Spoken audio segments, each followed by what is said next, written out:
Hello students, welcome back to the channel. आशा करता हूं कि आप सभी लोग स्वस्थ और सुरक्षित होंगे। तो आज हम बेसिकली आपका कवर करने वाले हैं आपका हिस्ट्री का सेकंड चैप्टर, जिसका नाम है हिस्टोग्राफी इंडियन ट्रेडिशन। तो ये 3 पार्ट्स में डिवाइडेड होगा गाइस। ये है आपका पार्ट 1। ठीक है, so let's begin. So students, आगे बढ़ने से पहले एक नज़र हम जरा अपने कंटेंट की ओर बढ़ाते हैं और समझने की कोशिश करते हैं कि इस पूरे चैप्टर में हम लोग क्या क्या कवर करने वाले हैं। तो आप स्क्रीन पे जैसे कि देख सकते हैं कि इसमें 3 टॉपिक्स हैं। ठीक है, तो 1 बाय 1 हम 3 टॉपिक्स को कवर करेंगे, 3 पार्ट्स में से कवर करेंगे। तीनों टॉपिक एग्जाम के पर्सपेक्टिव से बहुत ही इंपॉर्टेंट है। बहुत सारे ऑब्जेक्टिव्स और ब्रीफ क्वेश्चन इसमें से बनता है। बट बहुत सारे स्टूडेंट्स हमारे जो अभी भी कंफ्यूज रहते हैं, तो इस वाले चैप्टर में उनको थोड़ा डिफिकल्टी फेस करनी पड़ती है because of the important terminologies. ठीक है, तो आपको बिल्कुल घबराने की जरूरत नहीं गाइस। आपको तीनों वीडियो, जो तीनों पार्ट इस चैप्टर से रिलेटेड हैं, वो अच्छे से देखना है, और जिससे कि आपका रिवीजन भी हो जाए और आपका जो लर्निंग एक्टिविटी है वो भी अच्छे से हो जाए। फाइन, तो चलिए बढ़ते हैं हमारे पहले टॉपिक की तरफ। सो आज हम बेसिकली बात करेंगे आपके क्लासिफिकेशन ऑफ हिस्ट्री के बारे में। Fine, so let's start.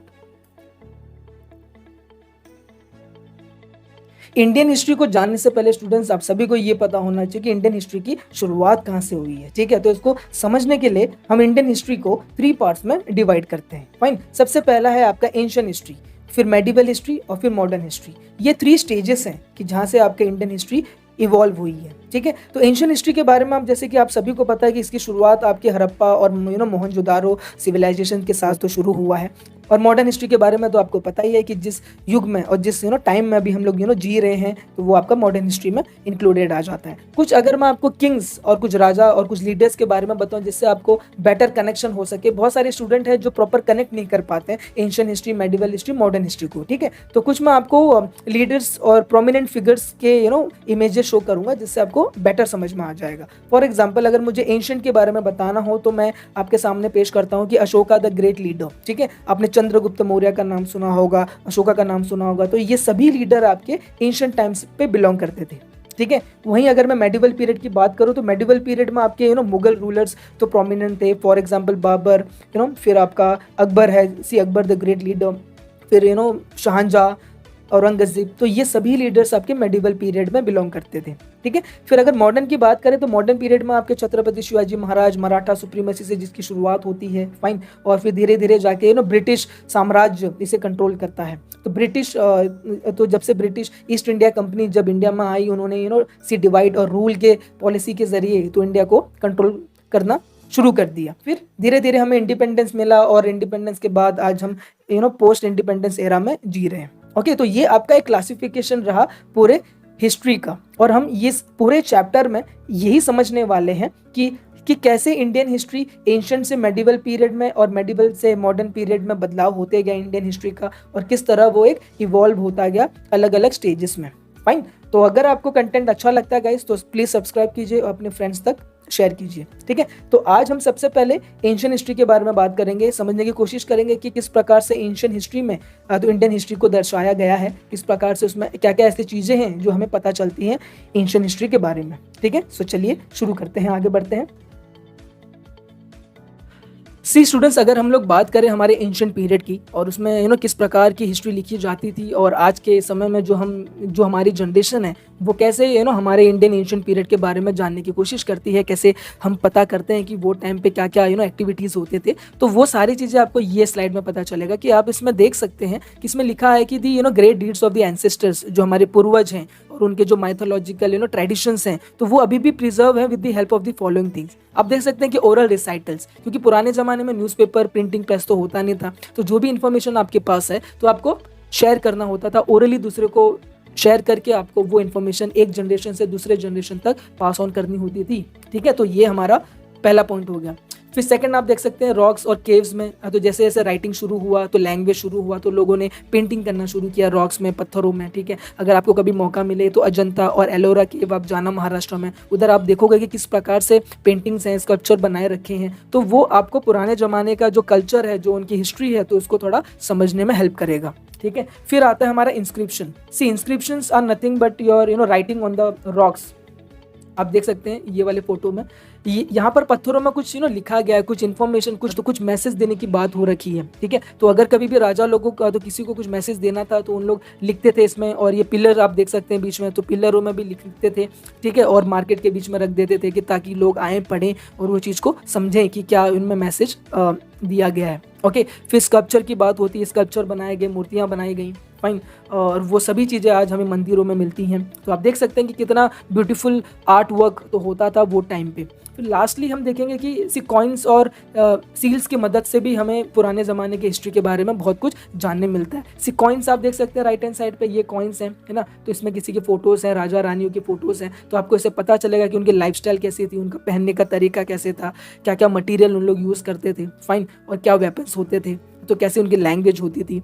तो ये सभी चीज़ें गाइस हमें हमारे एंशिएंट पीरियड ऑफ इंडिया के बारे में समझने में हेल्प करता है, ठीक है। तो आशा करता हूँ कि आपको समझ में आया होगा कि किस प्रकार से हमारा जो तो एंशिएंट हिस्ट्री है इंडिया का वो प्रिजर्व है इन सभी चीज़ों की वजह से, और किस प्रकार से आज जो हमारी जनरेशन है उसे देखती है, उसे समझती है। अब हम अगले पॉइंट पे आते हैं जो कि है मेडिवल पीरियड, ठीक है। तो मेडिवल पीरियड में हिस्ट्री लिखने का तरीका कैसे बदला, ठीक है, क्या क्या चेंजेस आए मेडिवल पीरियड में। ओके, मेडिवल हिस्ट्री की बात करें स्टूडेंट्स, तो मेडिवल हिस्ट्री में, मेडिवल स्टेज में जो भी इंफॉर्मेशन कलेक्ट किया जाता था, जो हिस्ट्री को स्टोर किया जाता था, so it was similar to your ancient methods, ठीक है। बट इसमें खास बात ये रही कि ये पीरियड में एक न्यू फॉर्म ऑफ राइटिंग की शुरुआत हुई जिसका नाम है ऑटोबायोग्राफी, आत्मकथा, ठीक है। तो आत्मकथा लिखने का जो चलन है वो इस पीरियड से शुरू हुआ, जिसमें जो राइटर्स हुआ करते थे, जो राजा लोग हुआ करते थे, तो वो अपने अपने बारे में अपनी आत्मकथा लिखते थे, ठीक है। तो ये चीज़ आपको इसमें जानने मिलेगी। तो एग्जाम के पर्सपेक्टिव से यही इंपॉर्टेंट है, ठीक है। So please make a note of it. जो भी हाईलाइटेड चीज़ आपको स्क्रीन के सामने दिख रहा है, जो भी किताब आपको मेंशन किया है, तो उनके ऑथर्स के नाम आपको याद रखने हैं, अंडरलाइन करने हैं। तो एग्जाम में मैच द कॉलम में, ठीक है, आपके फिलिंग द ब्लैंक्स में यही सब आते हैं। ओके, तो एक एक करके देखते हैं कि कौन सी किताब किसने लिखी है। फाइन, सबसे पहले आते हैं तारीखी फिरोज शाही में। ये किताब लिखी है हमारे जो स्कॉलर थे जियाउद्दीन बरानी ने। फाइन, बहुत ही इंपॉर्टेंट है ये किताब, फिरोज शाह तुगलक जी के ऊपर लिखी गई है, तो ये आपको समझना है। फिर सेकंड हम आते हैं बाबर ने। Babur basically he was a founder of Mughal empire, ठीक है।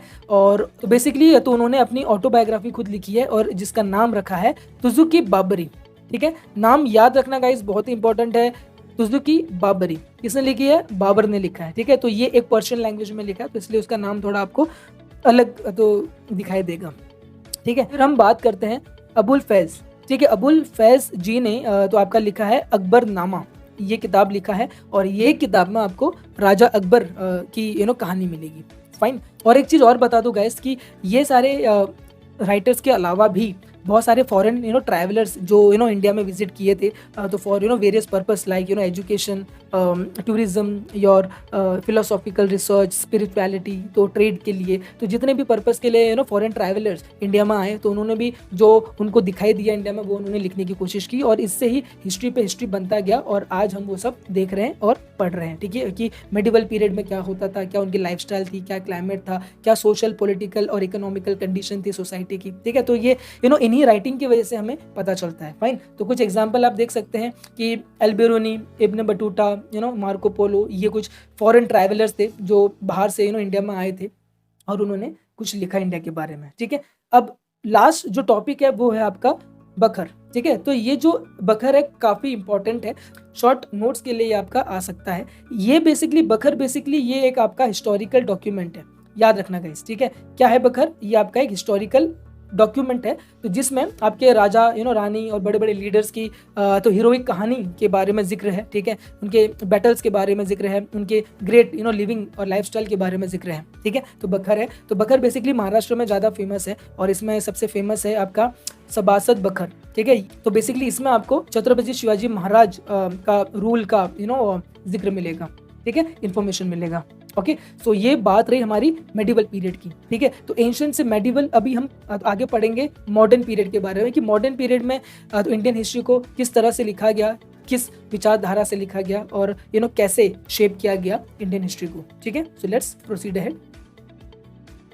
सी स्टूडेंट्स, तो अगर हम लोग मॉडर्न पीरियड की बात करें तो मॉडर्न पीरियड में जो इंडियन हिस्ट्री तो लिखी गई, तो basically it was written by the Britishers. ठीक है, तो ब्रिटिश का काफ़ी हद तक इंडिया पे तो कंट्रोल हो चुका था तब तक। ठीक है, तो बहुत तो जो भी स्कॉलर्स और इंटेलेक्चुअल्स थे जिन्हें इंडियन हिस्ट्री के बारे में इंटरेस्ट था, तो उन्होंने सी इंडियन हिस्ट्री के बारे में लिखने की शुरुआत कर दी। फाइन, तो किसने अच्छा लिखा, किसने बुरा लिखा, तो वो हम लोग डिटेल में आने वाले स्लाइड्स में पढ़ेंगे कि किस आइडियोलॉजी से अलग अलग लोगों ने इंडियन हिस्ट्री को शेप किया। ठीक है, तो ये वाले स्लाइड में आपको बस खाली जो ये की टर्म्स मैंने हाईलाइटेड किए हैं ये आपको ध्यान में रखना है फॉर योर एग्जाम पर्सपेक्टिव। ठीक है, तो आप सभी को बता दो कि जैसे ब्रिटिश इंडिया में आए तो उन्होंने कुछ टेक्नोलॉजिकल और एजुकेशनल सिस्टम को लेके आए, तो जिसकी वजह से सबसे पहला उन्होंने स्टार्ट किया आर्कियोलॉजिकल एक्सप्लोरेशन। ठीक है, तो डिगिंग करना तो चालू किया, सर्वे करना चालू किया, रिसर्च करना चालू किया, पास्ट के बारे में जानने की कोशिश की इंडिया के। ठीक है, और इसी के चलते उन्होंने तो इंडिया में सेटअप किया आर्कियोलॉजिकल सर्वे ऑफ इंडिया। ये एक ऑर्गेनाइजेशन है जो ये आर्कियोलॉजिकल एक्सप्लोरेशन का काम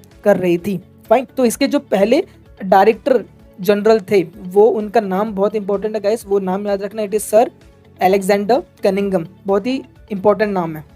ठीक है, और फिर अगर हम देखें तो कुछ अगर नाम देखें, माउंट स्टॉट एल्फिंस्टन, ये आपके गवर्नर ऑफ बॉम्बे थे, तो उन्होंने किताब लिखी इंडिया के ऊपर, द हिस्ट्री ऑफ इंडिया। तो काफ़ी तो अच्छी किताब है, पॉजिटिव तो नोट के साथ इन्होंने किताब लिखी। फिर अगर हम देखें तो ग्रैंड डफ, ठीक है, ग्रैंड डफ ने एक किताब लिखी थी द हिस्ट्री ऑफ मराठास। ठीक है, तो ये कुछ इंपॉर्टेंट चीज़ आपको याद रखनी है, आपको हाईलाइटेड जो भी टर्म्स है गाइस अपने टेक्स्ट बुक में भी अंडरलाइन करनी है, सो दैट कि रिविजन और प्रॉपर आप लर्निंग आगे जाके कर सको। ठीक है, क्योंकि जो क्वेश्चन है आपके इसी में से बनते हैं, आपके ऑब्जेक्टिव्स मैच द कॉलम आपके बनेंगे, किताब का नाम पूछा जाएगा, ऑथर का नाम पूछा जाएगा, है ना, किसने किसने लिखा है वो पूछा जाएगा, तो आपको सब पता होना चाहिए।